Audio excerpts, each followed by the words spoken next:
Kalau dia tuh nggak suka dipeluk, kenapa ya? Enggak semua memang kucing senang dipeluk. Dia kalau aku pegang itu oke, tapi kalau aku udah peluk, Terutama daerah kepala. dari kepala ya. Daerah kepala dia senang. Iya benar, di sini dia suka. Iya. Langsung begitu, langsung begitu. Tapi kalau dipegang, dipeluk nggak? Soalnya ini kan bulunya panas. Nggak suka jadinya. Jadi kalau dipeluk kan makin panas.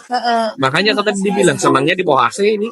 Iya, di bawah sih. Padahal sebenarnya nggak berapa bagus buat dia. Iya, nggak terlalu bagus, makanya aku selalu kontrol.